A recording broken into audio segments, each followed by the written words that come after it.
আসসালামু আলাইকুম। সবাই কেমন আছেন? আমি ভালো আছি। আজকে আপনাদের জন্য আরও একটি রেসিপি নিয়ে আসলাম, হাঁসের মাংস বোনা। সেটার জন্য আমি প্রথমে নিয়েছি মাংস। আমি নিয়েছি 4-5 টুকরা, তার সাথে নিয়েছি আলু। এই রেসিপিটা আজকে আপনাদেরকে রান্না করে দেখাবো। এখন দিয়ে দিব সমস্ত মশলা, যার জন্য লাগবে প্রথমে পেঁয়াজ। আমি পেঁয়াজ নিয়েছি এখানে 2টা মাঝারি আকারের। রসুন দিয়েছি 3-4টা কোয়া। তারপর তেজপাতা, এলাচ, ডালচিনি ওগুলো সহ দিলাম। এরপর দিয়ে দিব হলুদ, মরিচের গুঁড়া এবং তার সাথে ধনের গুঁড়া, জিরের গুঁড়া এবং এরপর লবণ। আমার যতটুকু প্রয়োজন আমি ততটুকু দিয়েছি। আপনারা চাইলে বাড়িয়ে কমিয়ে নিতে পারেন আপনাদের পছন্দ মতো। আমি সবসময় হাঁসের বোনা এভাবে রান্না করি।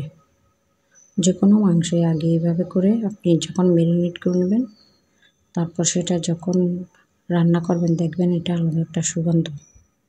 আপনারাও চাইলে এভাবে করে মেখে রান্না করতে পারেন। একবার রান্না করে দেখুন, তাহলে দেখবেন এটা আলাদা করে স্বাদ। যেটা এমনি সরাসরি তেলে দিয়ে যেটা এই যে কষায় রান্না করে ওটার থেকেও এটা খুব বেশি স্বাদ। যার কারণে আমি এইভাবে রান্না করে এবার চলে যাব চুলায় ডেকচি দিলাম, তেল দিয়ে দিলাম। প্রথমে আমি গরম মশলাটা দিয়ে দিলাম একটু, তেজপাতা, এলাচ, তারপর মাংসটা দিয়ে দিলাম। এবার সব কিছু দেওয়া হলে একটু ভালোভাবে কষিয়ে নিব। সব কিছু দেওয়া হয়েছে। এবার একটু হালকা একটু পানি দিয়ে দিলাম যাতে মরিচগুলো পুড়ে না যায়। এবার ভালোভাবে কষিয়ে নিব।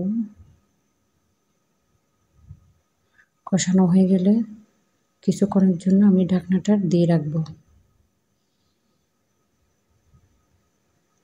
আমার মতো আপনারাও কে এই রান্নাগুলো এই আমার মতো করে করেন, তারা অবশ্যই জানাতে ভুলবেন না। অবশ্যই কমেন্ট করে জানাবেন। এবার ঢাকনি দিয়ে দিব, আর একটু পানি দিয়ে দিলাম যাতে পুড়ে না যায়, নিচে লেগে না যায়। এবার কিছুক্ষণ এভাবে রেখে দেব। আবার পরে মাঝখানে আর একটু নাড়াচাড়া করে দিতে হবে। এই যে এখন দেখুন একটু তেলটা উপরের দিকে বেশি আসছে, যার জন্য আর একটু নেড়েচেড়ে করে দিলাম। এবার আবার পুনরায় আবার ঢাকনিটা দিয়ে রাখবো।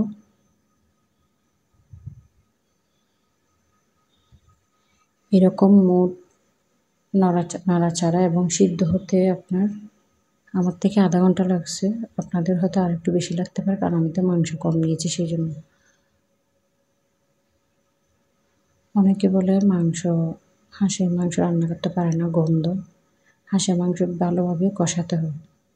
যখন আপনি ভালোভাবে কষিয়ে রান্না করবেন তখন আর এটা থাকবে না, গন্ধ থাকবে না, খুব সুন্দর একটা টেস্ট হবে।